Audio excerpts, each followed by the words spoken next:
Meet a man whose life was written in the ink of simplicity. He was a believer who walked the earth humbly, one who responded to the provocations of the world with words of peace. For years, his days were rhythmic, a steady job, a warm home, and the quiet joy of watching his children grow like tender plants in a sheltered garden. He believed that his peace was a sign of divine approval, a quiet harbor where the storms of life would never reach. But the world we inhabit is not a place of permanent rest, it is a meticulously designed stage for divine trial, or bala. It is the very raison d'être of our existence, a fundamental pillar that anchors the heavens and the earth beneath the divine decree. Without warning, the sky of his life darkened. It began with the shuttering of his shop, a lifetime of labor dissolved by circumstances beyond his control.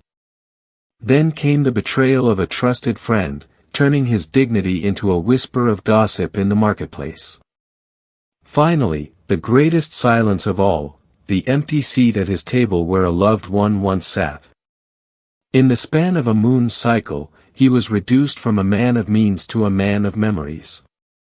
He looked at his hands and saw only the dust of what used to be. He felt abandoned, buried under the crushing weight of 1,000 whys. This was his first emotional collapse, the moment when the heart feels not just broken, but discarded. In the suffocating stillness of his room, he did not rage. He turned to his prayer rug in the depths of the night, the third part of the night where the treasures of the heart truly unfold. In the darkness, he was forced to realize a profound truth: he was not being buried, he was being planted. We often mistake adversity for punishment, yet the Quran warns us never to assume that where there is suffering, there is sin. In reality, Allah does not test you because He is displeased, He tests you because the path to paradise is paved with the very things the soul finds difficult. The Prophet, peace be upon him, reminded us that the most severely tested among mankind are the prophets, then those who follow them in excellence. Why does He test those He loves? Because faith is the beginning of the road, but it is the trials that allow us to reach the destination. A test is an invitation to actualize your hidden potential, to move from the lowest state of forgetfulness to the stature of perfection. You may perceive the loss of your wealth or the delay of your dreams as a strike against you, but have you considered that it might be a removal for your protection? Al-Ghazali realized that every worldly blessing can become a tribulation if it leads to pride, and every tribulation can become a blessing if it leads to God. When the rug of the heart is beaten with the stick of affliction, it is not to punish the rug, but to remove the dust of the ego. The days into months, and the months weave into a tapestry of heavy, suffocating silence. You raise your hands until your shoulders ache, whispering the same pleas into the midnight air, but the sky remains a vault of cold, unblinking stars. You feel the gnawing weight of unanswered du'as, wondering if your voice even reaches beyond the ceiling of your room. This is the dark night of the soul, a trial of time where the greatest enemy is not the hardship itself, but the slow, corrosive drip of despair. You watch others receive the very blessings you have begged for: health, success, companionship, and a bitter question rises: is it these men that God has favored among us? You feel small, and the ego whispers that you have been forgotten. Remember the archetype of silence, the Prophet Muhammad, who stood for 6 agonizing months without a single word from the heavens. He felt the same shadow of abandonment. But the silence of Allah is never the absence of Allah.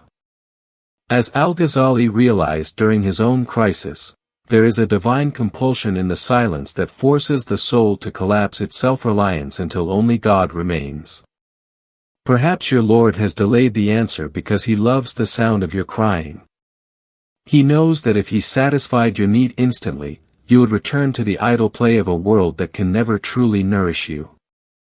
He drags the servant into His presence by the hair of affliction, for the need itself is a gift that keeps you at the threshold of the divine. Time passes, yet nothing changes. You are tempted to complain, yet the Sufi masters remind us that patience in tribulation is the very ladder to gnosis. You must strive for Abr Jamil, the beautiful patience, where the heart is torn but the face remains a calm mask of surrender. Understand that your current state is part of a necessary and true order. Al-Ghazali teaches that there is nothing in possibility more wonderful than exactly what is happening to you right now, because every delay is measured by divine wisdom. The unseen work of destiny is like the cook preparing the chickpea, not acting out of hate, but to give you taste and savor, ensuring you are ready for the banquet of the hereafter. Do not let your satanic eye see only the form of the delay, look for the meaning of the trial. You are being asked to reach the station of tawakkul, a perfect trust that does not demand an explanation from the trustee. The night is long, and the silence remains unbroken. You have no new answers, no signs in the sky. But you choose to stay. You choose to wait at his door, not because you see a way out, but because you know there is no other door to knock on. He is being tested at the peak of hardship. He watches the wicked prosper while he, who prayed and fasted, sinks further into destitution. He begins to ask the question that even the prophets were convulsed by: when will Allah's help come? But as the night reaches its deepest third, something within him breaks, not his spirit, but his resistance. He realizes that he has been fighting a divine compulsion. Like Al-Ghazali during his crisis in Baghdad, he finds that his capacity to choose his own way has completely collapsed. This is the night everything changes.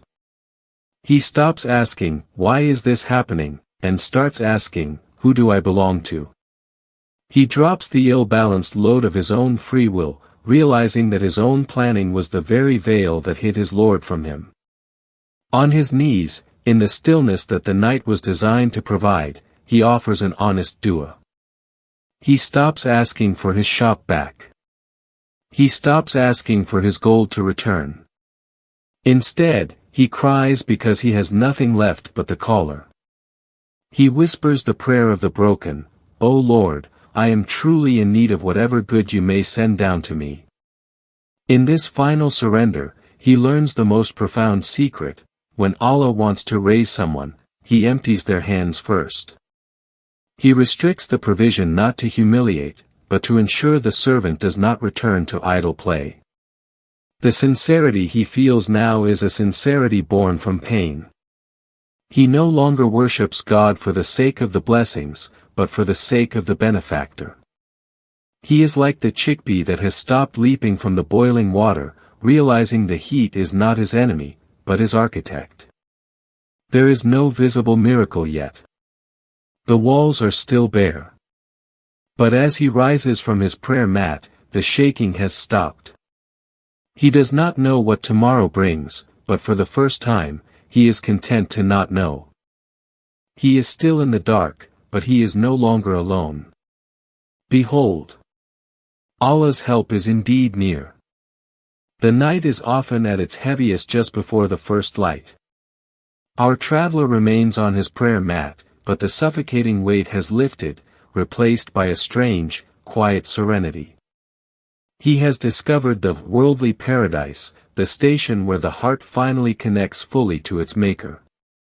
Divine help rarely arrives with thunder, it begins as a whisper in the soul. Before the external walls move, his internal landscape has already shifted. He has moved toward the tranquil soul. He no longer prays only for the return of wealth, he prays because he has tasted a sweetness in worship that is nearly impossible to experience in times of ease. One morning, while walking through the marketplace, he sees a beggar, someone even more destitute than himself. Despite his own restricted provision, he shares a small portion of his meal. In this moment, he realizes, he is not a speck of sinful dirt, but a servant privileged enough to know and utter the name of the King. Soon after, help arrives from an unlikely source.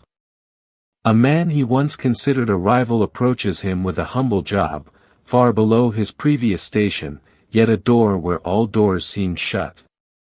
To the satanic eye, this might look like humiliation, but he now sees with the eye of tawakkul. He looks at his life now and hears the echoes of Surah ad-Duha. He remembers how Allah found him lost and guided him, how he found him in need and is now beginning to satisfy those needs in ways he never imagined. He no longer measures success by gold in his hand, but by the constancy of his faith. He has reached the station of inner contentment, where he is satisfied with God's decree. The tide is turning. The small opportunity grows into a steady path. Healing has begun from the inside out. His destiny is shifting, not because the world changed, but because he changed his relationship with the one who moves the world. Do not despair if the answer seems small or subtle. Look for the morning brightness.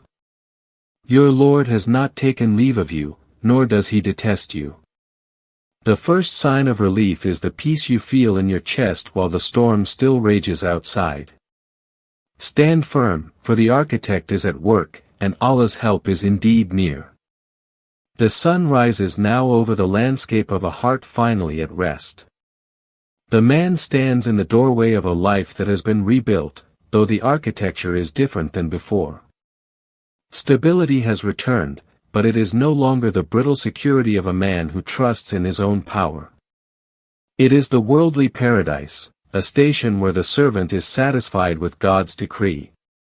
He looks back at the year of silence and realizes that what he perceived as abandonment was actually a shielding. Every loss was a surgical removal of an attachment that would have led to his spiritual ruin. The betrayals cleared the idols of people from his heart, forcing him to knock on the only door that never closes.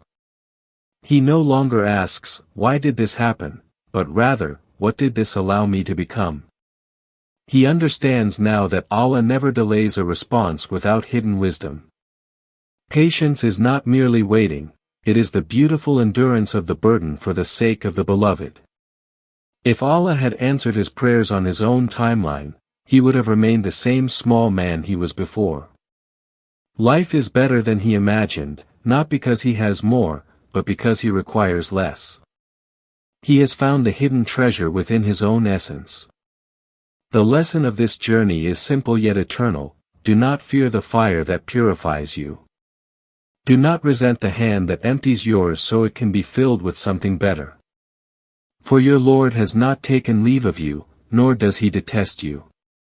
He is simply bringing you home to him. O Allah, the trustee of all affairs, we thank you for the trials that broke us so that we could be remade in your light. We thank you for the doors you closed to protect us from paths that lead away from you. Grant us the station of Rida, the contentment that sees your beauty in both the gift and the trial. Make us from among those through whom you help the religion, and never substitute another in our place. For we belong to you, and to you is our beautiful return.